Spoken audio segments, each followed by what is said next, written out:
Instant withdraw পাবেন এরকম একটা ইয়ারড্রপ নিয়ে হাজির হয়েছি। তো এই ইয়ারড্রপটা মূলত একটা এক্সচেঞ্জারের খ্রিসমাস উপলক্ষে এই এক্সচেঞ্জারটা আমাদের জন্য ইয়ারড্রপের ব্যবস্থা করছে। এই এক্সচেঞ্জার থেকে ফ্রিতে আমি কি কি কয়েন উইথড্র করছি তার প্রুফ কিন্তু আমি আমার টেলিগ্রাম চ্যানেলে অলরেডি শেয়ার করে দিছি। আপনারা যারা দেখেন নাই তারা আমার টেলিগ্রাম চ্যানেলে যেয়ে দেখতে পারেন। তাছাড়া আপনারা কীভাবে এই এক্সচেঞ্জারের ইয়ারড্রপে জয়েন করবেন, তারপর আমি এই এক্সচেঞ্জার থেকে যে উইথড্র করছি তার প্রুফ সব কিছুই আজকের এই ভিডিওতে দেখানো হবে, তাই ভিডিওটা কেউ স্কিপ করবেন না, ফুল ভিডিওটা মনোযোগ সহকারে দেখবেন। আর এই এক্সচেঞ্জারের ইয়ারড্রপে জয়েন করার জন্য আপনাদের কোনো প্রকার রেফার কেওয়াইসি কিছু লাগবে না, জাস্ট অ্যাকাউন্ট ক্রিয়েট করে বক্স ওপেন করতে লাগবে। আমি এই এক্সচেঞ্জারে 2 থেকে 3 দিন আগে মেবি অ্যাকাউন্ট ক্রিয়েট করছিলাম। তো অ্যাকাউন্ট ক্রিয়েট করার পর আমি কিছু বক্স ওপেন করছি। তো প্রথম দিন আমি প্রায় 3টা 4টার মতো বক্স ওপেন করছিলাম। তো প্রথম বক্সটা ওপেন করে আমি একটা অ্যাভাটার পাইছি খ্রিসমাসের। তারপরে বক্সটা ওপেন করে আমি 2টা এক্সআরপি পাইছি। তারপরে ডগি কয়েন পাইছিলাম 10টা। তারপরে আজকে একটা বক্স ওপেন করছি, বক্স ওপেন করে একটা আরবিটাম পাইছি, আরবিটাম কয়েন। টোটাল যদি রিওয়ার্ডের হিসাব করেন তাহলে এদিক থেকে কিন্তু আমি $3 থেকে $4 মতো ইনকাম করে নিছি। আর এই কয়েনগুলো আমি এই এক্সচেঞ্জার থেকে উইথড্র করেও নিছি। এখন আমি আপনাদের উইথড্র প্রুফটা দেখাই। তো আমি এই এক্সচেঞ্জারের উইথড্র সেকশনে চলে আসলাম। আসার পর দেখেন প্রথমে আমি 10টা ডগি কয়েন উইথড্র দিছি। আর 10টা ডগি কয়েন উইথড্র করতে আমার ফি গেছে হইলো 3টার উপরে ডগি কয়েন। তারপরে আমি এক্সআরপি উইথড্র দিছি। এক্সআরপি উইথড্র করতে আমার ফি গেছে হলো 0.1 এক্সআরপি। তো এক্সআরপি আমি বাইবিটে আর কি ডিপোজিট করছি, দেখতে পারতেছেন এটা বাইবিটের ডিপোজিট আর কি হিস্টোরি। তারপরে আমি ডগি কয়েন ডিপোজিট করছি হইলো বাইন্যান্সে। তো এটারও প্রুফ দেখেনি, না হলে তো আপনারা বিশ্বাসও করেন না। তো দেখেন 6.88 ডগি কয়েন কিন্তু আমি বাইন্যান্সে রিসিভ করছি। এখন আসি আপনারা কীভাবে এই এক্সচেঞ্জারের ইয়ারড্রপে জয়েন করবেন। এই ভিডিওর ডেসক্রিপশন বক্সে আমার টেলিগ্রাম চ্যানেলের লিঙ্ক পেয়ে যাবেন। তো লিঙ্কে ক্লিক করলে সরাসরি আমার টেলিগ্রাম চ্যানেলে নিয়ে আসলে এই পোস্টটা দেখতে পারবেন। তো এদিকে একটা লিঙ্ক দেওয়া আছে, তো এই লিঙ্কের উপর ক্লিক করলে এরকম একটা ইন্টারফেস ওপেন হবে। এদিকে কি লেখছে, রেজিস্টার অ্যান্ড উইন 10 ইউএডিটি মিস্ট্রি বক্স। তো রেজিস্টারের উপর একটা ক্লিক করবেন।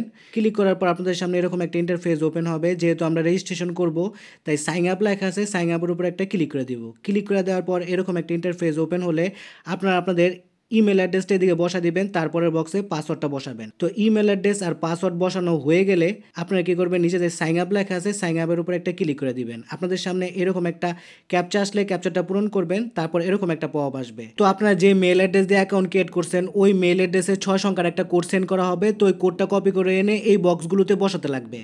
তো দেখেন মেলে আপনারা এরকম 6 সংখ্যার একটা কোড পেয়ে যাবেন। তো এই কোডটা হোল্ড করে ধরে রাখবেন, ধরে রেখে কপিতে ক্লিক করে কোডটা কপি করে নেবেন। তারপর আবার আর কি সাইডে চলে আসবেন এক্সচেঞ্জারের। তো এইদিকে কোডটা পেস্ট করে দিবেন। পেস্ট করে দেওয়ার পর দেখবেন অটোমেটিক কিন্তু কোডটা নিয়ে নেবে। কিছুক্ষণ লোডিং হওয়ার পর এইরকম একটা ইন্টারফেস ওপেন হবে। এদিকে কিছুক্ষণ লোডিং হবে। তারপর দেখবেন আবার এরকম একটা পপ আসলে রেজিস্টার নাও লেখা আছে, এদিকে যদি ক্লিক করেন তো ভালো, আর যদি না ক্লিক করতে পারেন তাহলে এইদিকে ক্লিক করে রেজিস্ট্রেশনটা করে নেবেন। তারপর এরকম একটা পপ আসবে, এদিকে একটা টিক মার্ক করে দেবেন। টিক মার্ক করার পর কনফার্ম একটা ক্লিক করবেন। ক্লিক করার পর আপনাদের সামনে এইরকম একটা পপ আসবে যে $100 ডিপোজিট করতে বলবে। আমাদের $100 ডিপোজিট করার দরকার নাই, ক্রোসে ক্লিক করে দেবেন। ক্লিক করে দেওয়ার পর এদিকে দেখবেন ইনভাইট নাও লেখা আসবে। তো এদিকে র্যাপ বক্স লেখা আছে। তো এই র্যাপ বক্সে যদি এখন আপনারা ক্লিক করেন তাহলে কিন্তু কোনো বক্সে ওপেন হবে না। তো আমি র্যাপ বক্সে ক্লিক করে দেখাই। তো এই যে দিকে দেখতেছেন ওপেন বক্স লেখা আছে, এগুলোতে ক্লিক করে মূলত বক্সগুলো ওপেন করতে লাগে। তো দেখেন এদিকে কী বলছে, নট এলিজিবল। সেক্ষেত্রে আপনারা কী করবেন, একটা ভিপিএন অন করে নেবেন। ঠিক আছে, ভিপিএনটাকে কানেক্ট করে যে কোনো একটা দেশ কানেক্ট করবেন। কানেক্ট করার পর আপনারা এই বক্সগুলো ওপেন করবেন। তো দেখেন আমি কিন্তু একটা বক্স ওপেন করছি, ভিপিএনটা কানেক্ট করি। ঠিক আছে, এখন আমি দ্বিতীয় নাম্বার বক্সটা ওপেন করব। এদিকে ওপেন বক্স লেখা আছে, এগুলোর উপরেই ক্লিক করবেন। তো দেখেন এটা থেকে কিন্তু আমি একটা মাত্র এক্সআরপি পাইছি। যাই হোক, মনে হয় এটা র্যান্ডমলি দেয়। ওকেতে একটা ক্লিক করবেন। তারপর দেখবেন ওপেন বক্স লেখা আছে, এটাতে ক্লিক করে আমি এটা ওপেন করে দেখি কী দেয়। তো দেখেন একটা আরবিটাম দিছে। যাই হোক, এটা আমি পাইলাম। তো ওকেতে ক্লিক করলাম। তারপরে স্ক্রল করে দেখবেন আর কোন কোন বক্স ওপেন করা যায়, এই বক্সটা ওপেন করা যাবে। তো এটাতে ক্লিক করলাম। তো মাত্র 2টা ডগি কয়েন দিছে আমাকে। এটা মনে হয় র্যান্ডমলি দেয়, আমার যা মনে হইতেছে। তো আমি ওকেতে আবার ক্লিক করলাম। ক্লিক করার পর এই যে আরেকটা ওপেন বক্স লেখা আছে, এটার উপরে ক্লিক করে দেখি কী দেয়। তো দেখেন আমি একটা কুপন পাইছি। এই কুপনটা কী কাজে লাগবে তা আমি বলতে পারতেছি না। তো আবার ওকেতে ক্লিক করলাম। তো আপাতত আর কোনো বক্স নাই। তো এই বক্সগুলো ওপেন করার জন্য প্রথমে আপনাদের ভিপিএন কানেক্ট করতে লাগবে, তারপর আপনারা বক্সগুলো ওপেন করবেন। যেই বক্সগুলোর উপরে ওপেন বক্স লেখা আছে ওগুলোতে ক্লিক করলেই ওপেন হবে, অন্য কোনো বক্সে ক্লিক করলে কিন্তু ওপেন হবে না। তাই ওপেন বক্সে ক্লিক করে বক্সগুলো ওপেন করবেন। আর এই এক্সচেঞ্জারের ইভেন্টটা কিন্তু আরও 16 দিন 13 ঘন্টা চলবে। আর এই 16 দিন 13 ঘন্টায় আপনারা এদিকে আরও যে ডেটগুলো দেখতে পাচ্ছেন, দেখেন 12/16 লেখা আছে, 12/25 লেখা আছে, এরকম ডেটে ডেটে এই বক্সগুলো আপনারা ওপেন করতে পারবেন। তাই প্রতিদিন এসে চেক করবেন আর দেখবেন কোন বক্সটা ওপেন হয়েছে, সেই বক্সটাকে ওপেন করবেন।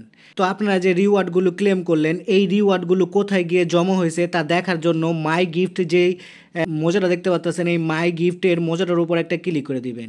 ক্লিক করে দেওয়ার পর কিছুক্ষণ লোডিং হবে। লোডিং হওয়ার পর দেখতে পারবেন 2 ডগে কয়েন 2B ইস্যু লেখা আছে, তারপর 1 ARB 2B ইস্যু লেখা আছে, 1 XRP 2B ইস্যু লেখা আছে। ঠিক আছে, এই কয়েনগুলো আপনাদের ক্লেম করা হয়ে গেছে। এখন আপনাদের মেইন ওয়ালেটে এই কয়েনগুলো জমা হইতে 24 ঘন্টা, 48 ঘন্টা, 72 ঘন্টা, নয়তো বা 7 দিন পর্যন্ত সময় লাগতে পারে। আমি সঠিক বলতে পারতেছি না, সেজন্য সবগুলো টাইমই বলে দিলাম। আর যেই কয়েনগুলো আপনারা ক্লেম করছেন, এই কয়েনগুলো সরাসরি আপনাদের এই এক্সচেঞ্জারেরই ওয়ালেটে গিয়ে জমা হবে। তখন আপনারা চাইলে এদিক থেকে উইথড্র করে নিতে পারবেন। যদি আপনাদের উইথড্র নিয়ে কোনো সমস্যা হয়, তাহলে আমি কিভাবে উইথড্র করতে হয় তারও একটা ভিডিও এই চ্যানেলে আপলোড করে দিব।